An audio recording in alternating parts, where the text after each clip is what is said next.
Good evening and welcome to the 7 o'clock English news from the Sultanate of Oman television. First, the headlines.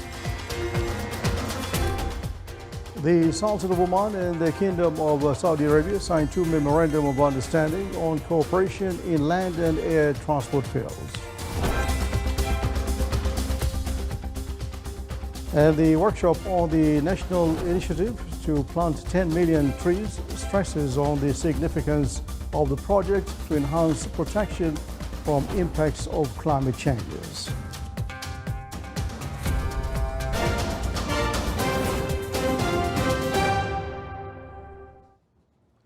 Those were the headlines, and now the news in detail. His Majesty Sultan Haitham bin Tariq sent cable of condolences to the custodian of the two holy mosques, King Salman bin Abdulaziz Al Saud of the Kingdom of Saudi Arabia, on the death of His Royal Highness Prince Saud bin Abdurrahman bin Abdulaziz Al Saud.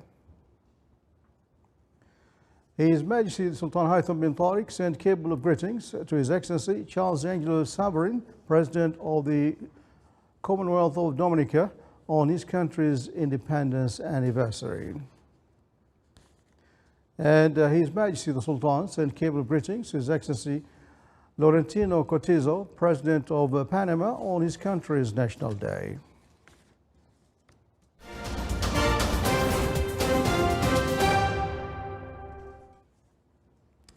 The Sultan of Oman and the Kingdom of Saudi Arabia signed two memorandum of understanding on cooperation in the field of land and air transport on the sidelines of the Omani delegation's visit to Riyadh. From the Omani side, the agreement was signed by His Excellency Engineer Saeed bin Hamoud Al Amaoudi, Minister of Transport, Communications and Information Technology, and from the Saudi side by His Excellency Engineer Saleh bin Nasser Al Jasser, Minister of Transport and Logistics Services.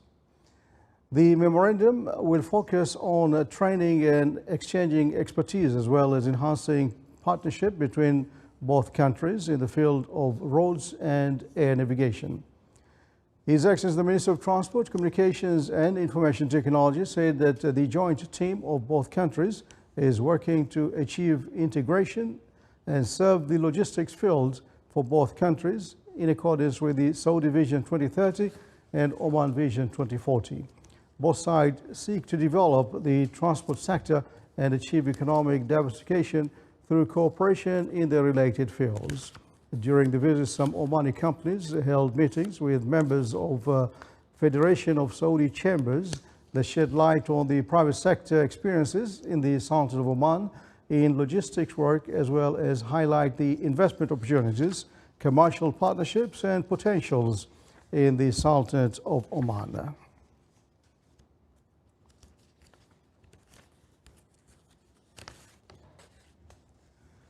His Excellency Dr. Mohammed bin Nasser Al-Zaadi, Secretary General of the Ministry of Defense, received at his office today at Muaskar al-Murtafa Lieutenant General Joy Martin Sampson, Senior Advisor to the British Chief of Defense Staff for Middle East and North Africa. During the meeting, they exchanged cordial talks and discussed a number of issues with mutual concern.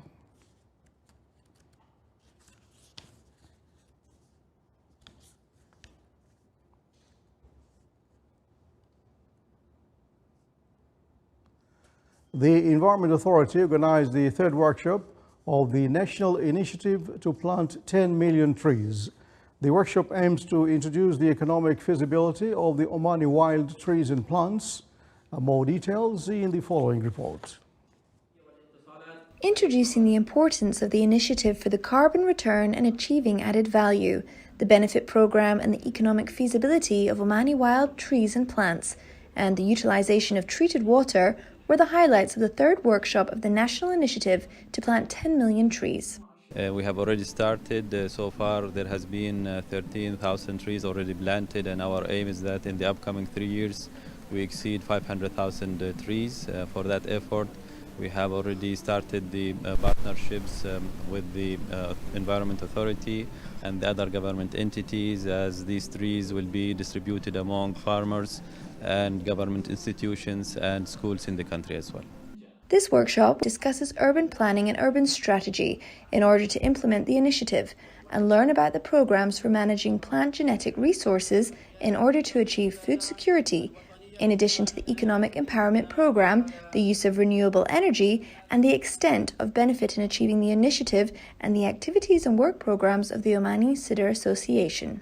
The workshop seeks to enhance cooperation and unify efforts by creating a national coalition of all governmental, private and civil society agencies to implement the initiative, achieve its desired goals, and overcome challenges facing its implementation and find solutions. The initiative launched in last January 2021, and it is one of the most important environmental initiative at the national, regional and international level.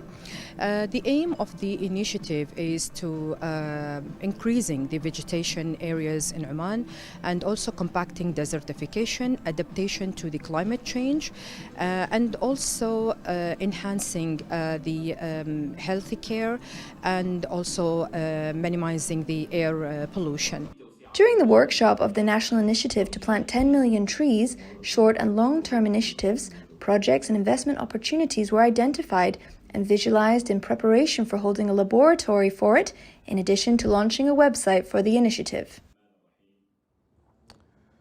Sultan Qaboos University signed a cooperation program in the field of exchanging seismic information and data with Meteorological Department affiliated to Aviation Ministry of the Republic of Pakistan. The program seeks to strengthen cooperation in the scientific and technical fields in monitoring seismic activities which cause tidal waves in the Arabian Sea and issue early warning, in addition to managing crisis and developing research capacity and numerical model of weather forecast. The program was signed from the Omani side by His Highness Sayyid Dr. Fahad bin Al-Julenda Al-Said, Vice Chancellor of Sultan Qaboos University, and from the Pakistani side by His Excellency Ahsan Wajan, Pakistan's ambassador accredited to the Sultans. Asyad Group, in cooperation with Hypermotion Dubai and Oman Tel, organized Asyad Global Logistics Challenge activities, which began at the Dubai Exhibition Center today as part of the Dubai Expo 2020. The event aims to create a global competitive value for the logistics sector in the Sultanate of Oman based on the use and analysis of data and attract global talents amid an ideal environment for innovation, digital solutions, and the employment in various stages of the global supply chain. 10 international startup companies, including 4 Omani companies, participated in the activities in order to review their innovative solutions in transport and logistics sectors. Within the activities of the Asyad Global Challenge, the Asyad Global Hackathon was launched, where participants, including scientists and data analysts, dealt with the challenges faced by the logistics sector.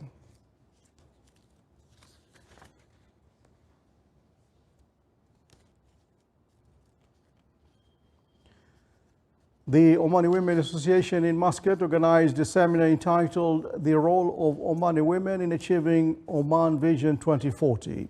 It included a number of sessions on topics related to Omani women's participation in politics and national decisions making. It aimed to shed light on the role of Omani women in achieving the goals of Omani Vision 2040 related to innovation, education and scientific research, in addition to national priorities and strategic approaches. The seminar was presided over by Her Highness Sayyida Dr. Muna bint Fahad Al Said.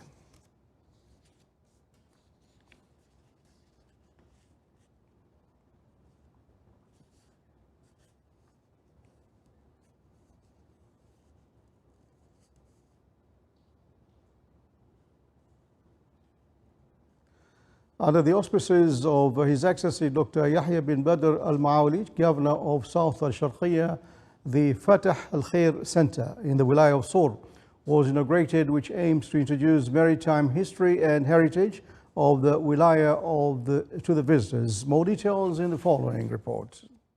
Fath Al Khair ship, one of the most famous Omani ships and the last of its kind that called Al Ghanja.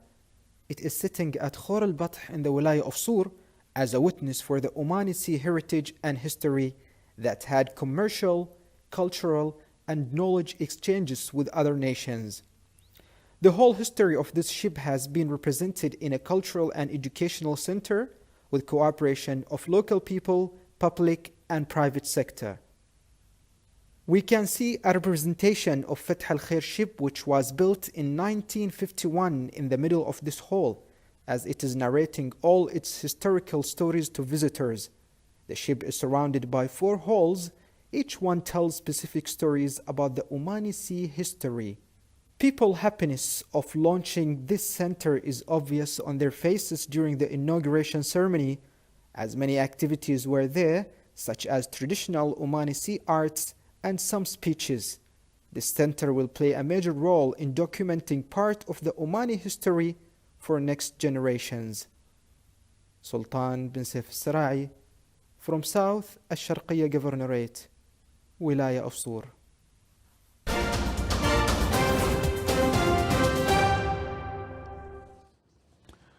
Now for some international news, the UK Prime Minister Boris Johnson today praised the deal struck at COP26 to help prevent the loss of forests worldwide in a speech on the second day of the climate conference in Glasgow. Mr. Johnson detailed the deal.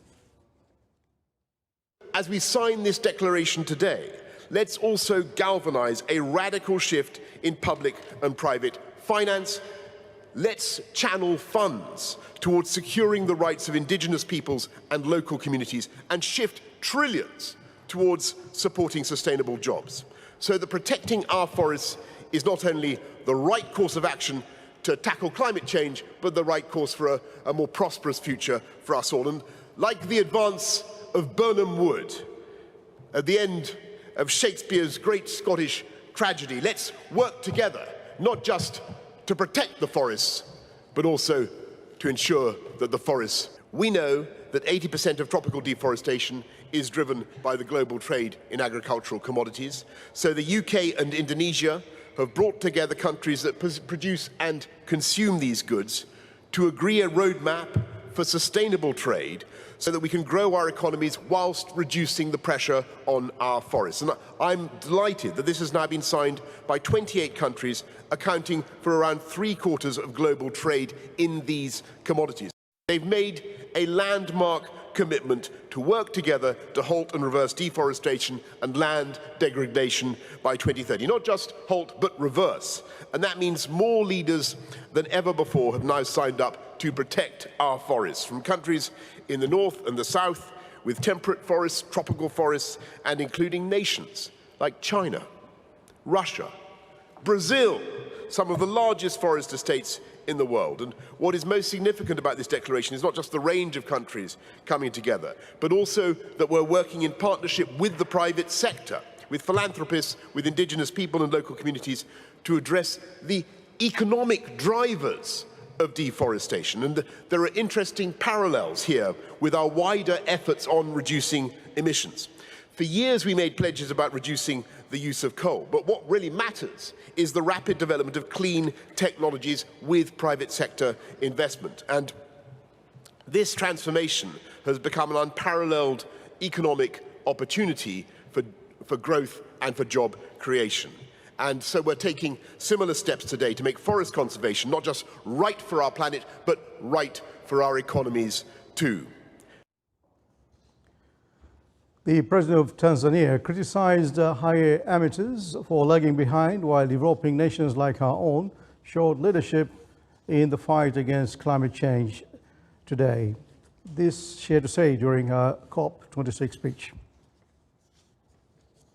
Your Excellency, President of COP26, we in Tanzania have not been spared by these events. Sea level rise is eating at arable land. Our pride, the Mount Kilimanjaro, is drastically becoming bald due to glacier melting.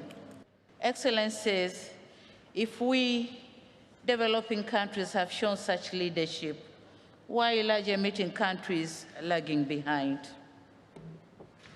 The IPCC AR6 has clearly explained the scope and magnitude of the climate change impacts. We know what is required, and we know that if the world will not act accordingly, the countries like ours will, with low adaptive capacity, have no options but to brace for more devastating impacts.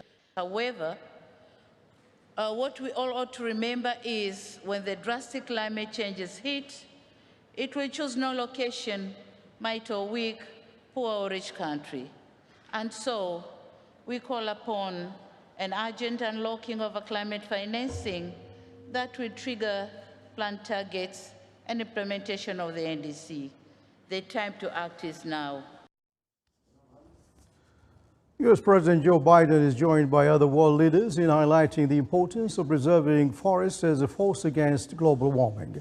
Biden and his aides are exhorting, coaxing and deal-making with governments' heads for faster action on cutting climate-wrecking fossil fuel emissions at a summit with more than 100 other world leaders in Glasgow, Scotland, in the second day today.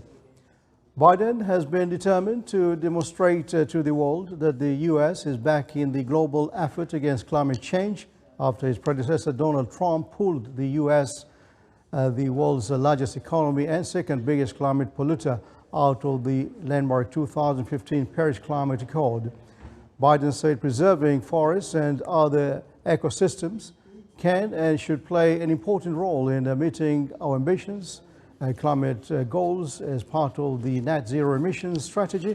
And the United States is going to lead by example at home and support other forested nations in developing countries and setting and achieving ambitious action to conserve and restore these carbon sinks.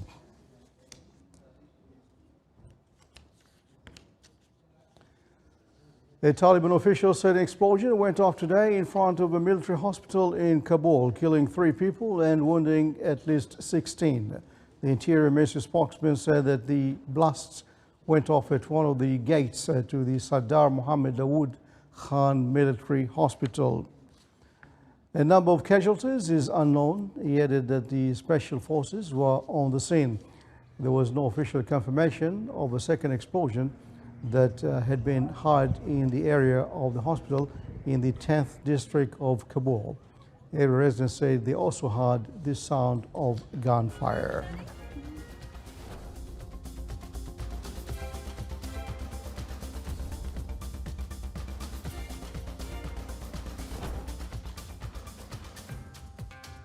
This is the Sultan of Oman television. Before tonight's bulletin, here are the main points once again. The Sultan of Oman and the Kingdom of Saudi Arabia signed 2 memorandum of understanding on cooperation in land and air transport fields. And the workshop on the national initiative to plant 10 million trees stresses on the significance of the project to enhance protection from impacts of climate changes. And with that, we come to the end of tonight's news bulletin from all of us here in the newsroom and the studios. Good night.